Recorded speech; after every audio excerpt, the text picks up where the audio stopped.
ఉంటే ఈయన ఎన్ని ఆస్కార్ అవార్డులు తీసుకెళ్లారో ఎన్ని వేల కోట్లు సంపాదించి ఉండేవారో తెలుసు మనకి.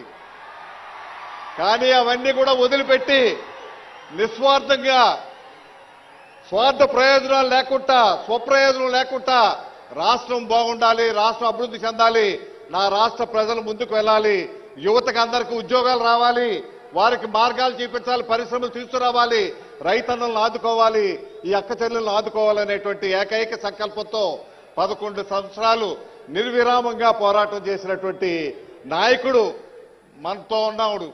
మన నాయకుడితో ఉన్నామనుకోవడానికి గర్వంగా ఈరోజు చెప్పగలుగుతున్నాం. ఒకసారి ఎన్నికల ముందు వారితో మాట్లాడినప్పుడు చెప్పాం, మన స్టీల్ ప్లాంట్ కానీ, పోలవరం కానీ, ఉత్తరాంధ్ర సుజల శ్రవంత్ కానీ ఇటువంటి సమస్యలు ఎన్నో ఉన్నాయి. రైల్వే బోర్డు ఈ సమస్యలు మనం పరిష్కారం చేయగలుగుతామంటే నేనున్నాను, నా ఎజెండా అదే, మీరు భయపడక్కర్లేదు, తప్పనిసరిగా ఇవన్నీ చేసి తీరుతామని. 8 నెలలు పూర్తి కాకుండానే విశాఖ స్టీల్ ప్లాంట్ ప్రైవేటీకరణ అవుతుందనేటువంటి సందర్భంలో కేవలం అది పవన్ గారి వల్ల మాత్రమే సాధ్యమైందని చెప్పక తప్పదు. ఈ రోజు చాలా మందికి అనుమానం వస్తుంది, ఈ రోజు ఎందువల్ల ప్రధానమంత్రి గారు చేయాలి ఈ రాష్ట్రానికి. నాకు తెలిసి పవన్ కళ్యాణ్ గారు ఏమీ కూడా ఆశించలేదు. కేంద్రంలో చాలా మంది మంత్రి పదవులు కావాలంటారు, రాష్ట్రంలో ఇన్ని సీట్లు కావాలంటారు, ఇన్ని ఎంపీలు కావాలంటారు, ఇన్ని మంత్రి పదవులు కావాలంటారు. వాస్తవానికి వారికి చాలా పెద్ద పెద్ద ఆఫర్లు వచ్చాయి. పెద్ద పెద్ద నాయకులు ఈ రకంగా చేస్తే మీరు ముఖ్యమంత్రి చేస్తాం, డిప్యూటీ సీఎం చేస్తామని అవన్నీ కూడా పక్కకు పెట్టారు. నాకు పదవి ముఖ్యం కాదు అన్నారు. ఏ నాయకుడికి ఆ ధైర్యం ఉందో చెప్పండి. ఇప్పుడు నాకు తెలిసినటువంటి నాయకత్వంలో ఒక్క పవన్ కళ్యాణ్ గారే ధైర్యంగా నాకు పదవి అక్కర్లేదు, నాకు రాజకీయం అక్కర్లేదు, ప్రజల క్షేమమే ముఖ్యం అని చెప్పి రాజకీయాలకు అతీతంగా ఈరోజు కార్యక్రమాలు చేస్తా ఉన్నారు. ఇటువంటి నాయకత్వాన్ని కాపాడుకొని ఈ రాష్ట్రాన్ని భవిష్యత్తులో స్వర్ణాంధ్ర రాష్ట్రంగా, దేశంలోనే నెంబర్ 1 రాష్ట్రంగా తీర్చిదిద్దేటువంటి ప్రక్రియ ఈరోజు పవన్ కళ్యాణ్ గారు ఆలోచనలో ఉంది. ఈరోజు నిజంగా వారు అడిగారు కాబట్టి ఈరోజు స్టీల్ ప్లాంట్ కానీ, పోలవరం ప్రాజెక్టు కానీ, లేదంటే అక్కడ అమరావతి కానీ, మరి రైల్వే జోన్ కానీ ఇవన్నీ కూడా అవుతా ఉన్నాయి. ఉత్తరాంధ్ర సుజల శ్రవంత్ అవుతా ఉందంటే వారు ఏ కోరిక కూడా ప్రధానమంత్రి గారిని వ్యక్తిగతంగా కోరలేదు కాబట్టే. లేదంటే ఈ పరిస్థితి వస్తే చాలా మంది నాకు కూడా మంత్రి పదవులు కావాలని అడుగుంటారు అక్కడ. కానీ ఈయన మంత్రి పదవి గురించి అడగలేదు. అక్కడ ఆయనకు కావాల్సింది రాష్ట్ర ప్రయోజనాల గురించే మాట్లాడేటువంటి నిస్వార్థ వ్యక్తిని మనం కాపాడుకోవాల్సినటువంటి అవసరం ఎంతైనా ఈ రాష్ట్ర ప్రజల మీద ఉంది. కాబట్టి ఈరోజు మీ అందరికీ మరొకసారి హోలీ శుభాకాంక్షలు తెలియపరుస్తూ, మీ అందరూ వచ్చింది మేము మాట్లాడడానికి కాదు. ఈ రోజు మేమంతా ఇక్కడ కూర్చున్నామంటే ఈ రోజు పవన్ కళ్యాణ్ వల్లే మేమంతా ఇక్కడ కూర్చోగలిగాం. ఈ రోజు మీ అందరి ఆశీస్సుల వల్ల ఇక్కడికి రాగలిగాం. ఎవరి మాటల గురించి ఎదురు చూస్తున్నారో ఈ రాష్ట్రానికి దశ దిశ నిర్ణయించేటువంటి వ్యక్తిగా ఆ రోజు గుంటూరు సమావేశంలో ఆయన ఒకటే చెప్పారు, ఇది పొత్తు లేకుండా, పొత్తులతో ఓటు చేయకుండా ప్రతిపక్షం నేను రాష్ట్రంలో చేస్తా అన్నారు. రాజమండ్రిలో మన ముఖ్యమంత్రి గారు 53 రోజులు జైల్లో అరెస్ట్ చేసినప్పుడు జైలుకు వెళ్లి పైకి వచ్చిన వెంటనే తెలుగుదేశం, జనసేన, బీజేపీ కలిపి ప్రభుత్వం వెళ్తుంది, ఎన్నికలకు వెళ్తున్నామని ఏదైతే చెప్పారో ఆ రోజే శిలాశాసనంగా ఈ రాష్ట్రంలో అధికారం మారబోతా ఉందన్నది ఆ రోజే నిర్ణయమైంది, ప్రజలు నిర్ణయించారు. ఇటువంటి ఒక మంచి నాయకత్వం మన మధ్య ఉండడం అన్నది మన గొప్పతనంగా, మన అదృష్టంగా, అందుకే కారణ జన్ముడు అనేసి చెప్పడం జరిగిందని తెలియపరుస్తూ, మీ అందరూ ఎదురు చూస్తున్నారు వారి ఉపన్యాసాల గురించి. మా ఉపన్యాసాలు కాదని మా అందరికీ కూడా తెలుసు.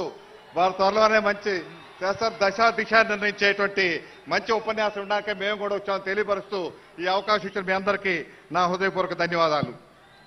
పెందుర్తి శాసనసభ్యులు శ్రీ పంచకర్ల రమేష్ బాబు గారు.